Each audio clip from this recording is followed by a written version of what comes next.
Bom dia, boa tarde, boa noite a todos, a todas, a todes. Meu nome é Vinícius Junqueira, sou professor aqui no Linguagem Sem Medo. Nós estamos falando sobre periodização de literatura. Vocês devem ter acabado de ver a aula de introdução. E agora vamos começar a falar sobre literatura brasileira, tá bom? Vamos lá da origem até a modernidade, a contemporaneidade, tá bom? O primeiro movimento, quando a gente fala em literatura brasileira, é o quinhentismo. Por que quinhentismo? Porque acontece em 1500, né? Vamos até anotar aqui, ó. Quinhentismo, porque acontece em 1500. Você se lembra que aconteceu em 1500 de relevante? Isso, o português chegou no Brasil. Parabéns. É isso mesmo. O quinhentismo, então, é uma literatura de informação, né? Então tem crônicas de viagens, textos descritivos e informativos, é a conquista material e espiritual, é uma linguagem simples, utiliza-se de muitos adjetivos, então ele quer descrever sobre como é a terra que ele encontrou, quer falar sobre como é esse país, e o objetivo era informar sobre a terra recém-descoberta. Só que, como sabemos, o português, quando chega no Brasil, lá na Bahia, em Porto Seguro, ele começa com o processo de catequização dos índios, que era basicamente o quê? Transformar os índios em católicos.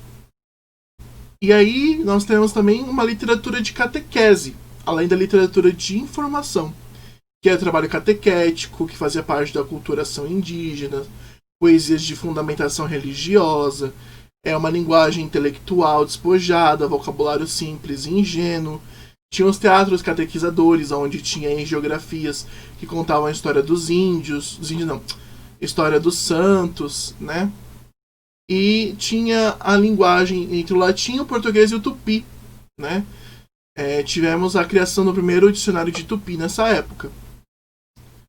E aí nós temos a Carta do Pero Vaz de Caminha, que era considerada uma certidão de nascimento do Brasil, né? Em que ele fala assim: de ponta a ponta é tudo praia, muito chã e muito fremosa. Nela até agora não podemos saber que haja ouro nem prata. Porém, a terra entre si é de muito bons ares, assim frios e temperados, como entre Doiro e Minho. Águas são muitas e infindas, e em tal maneira é graciosa, que querendo aproveitar, dar-se-a nela tudo por bem das águas que tem.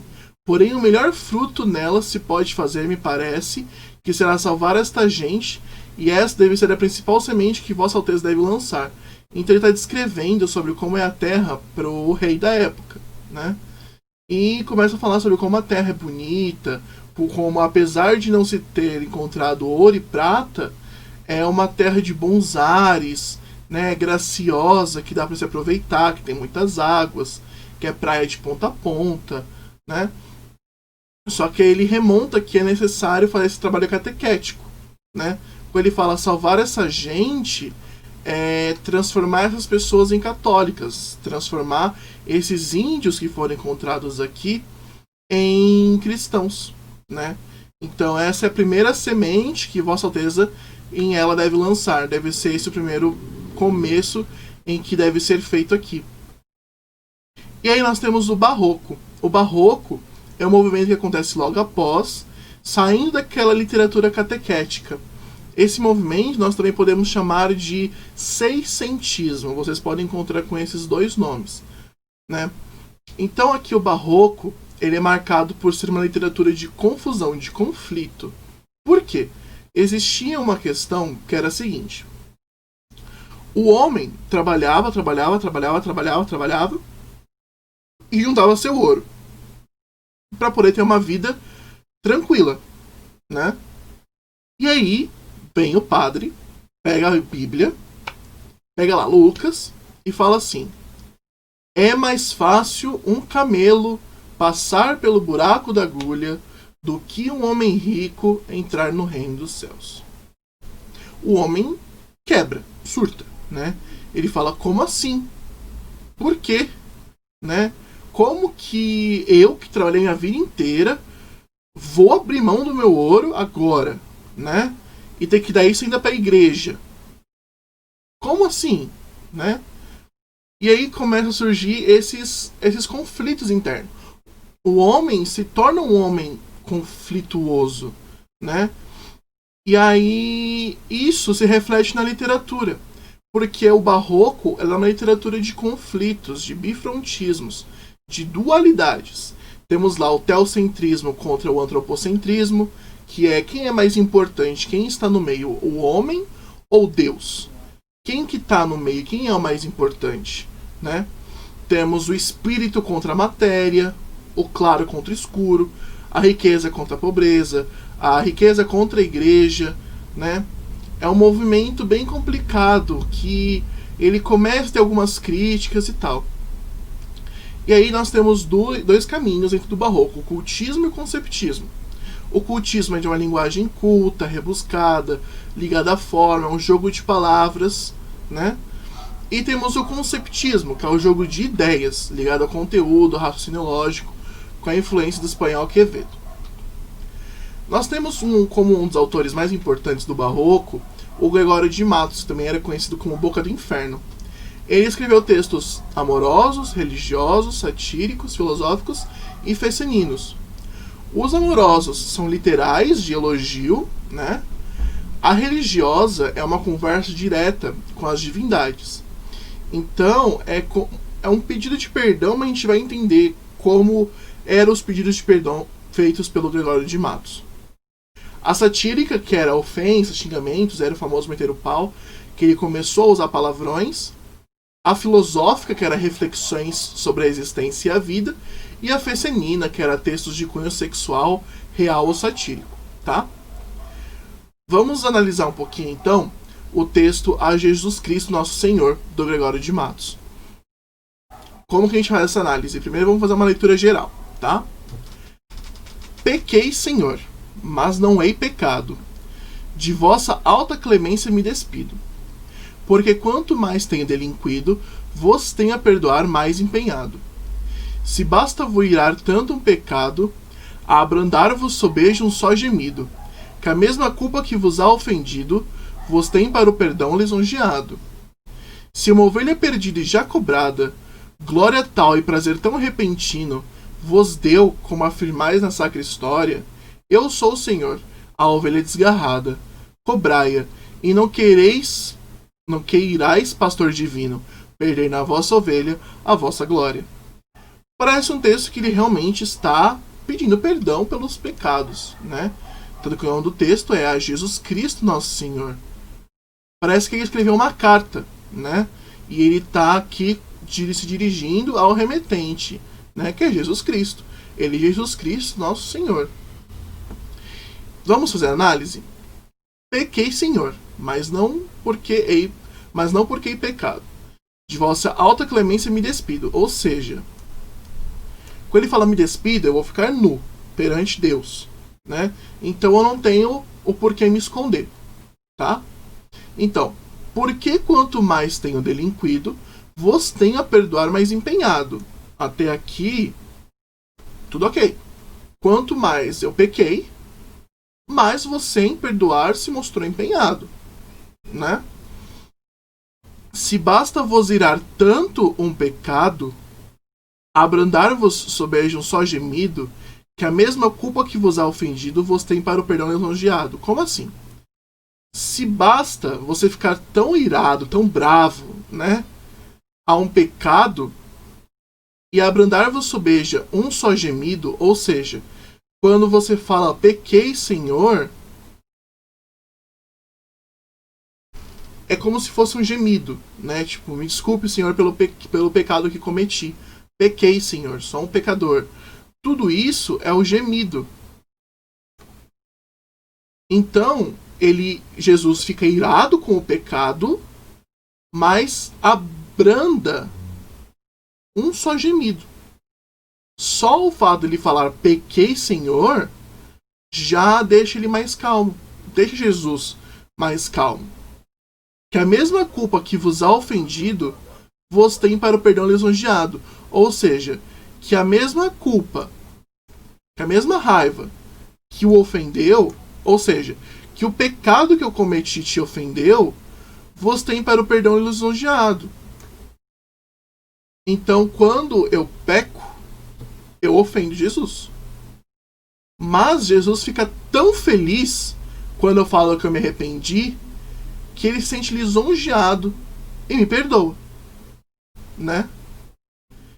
Se uma ovelha perdida e já cobrada, glória tal e prazer tão repentino vos deu, como afirmai na sacra história. Ou seja, se uma ovelha perdida, né, já desistiram da ovelha, né? Tem aquela metáfora sobre Jesus ser o pastor e os seguidores serem suas ovelhas, né?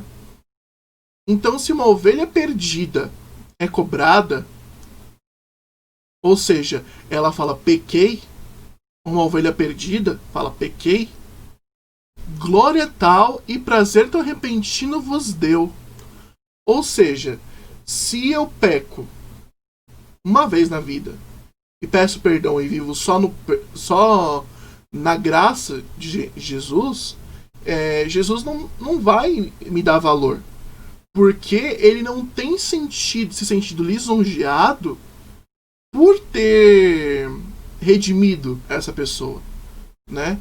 Ela não tem se sentido, ele não tem se sentido feliz, porque eu me redimi dos meus pecados e eu cometi só um e vivi minha vida normal. Agora, quanto mais eu peco, porque quanto mais tenho delinquido, vos tenho a perdoar mais empenhado.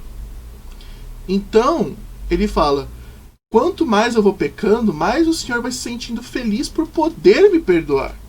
Porque por mais que eu seja uma ovelha desgarrada, que eu continue pecando, eu continuo pedindo perdão.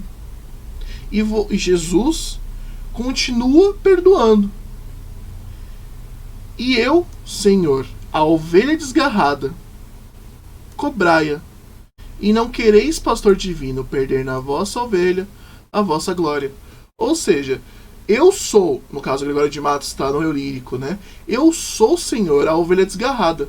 Eu sou aquele que seguiu o caminho por fora. Cobrai-a. Ou seja, continue cobrando para que eu possa continuar me pedindo perdão e você possa continuar me perdoando.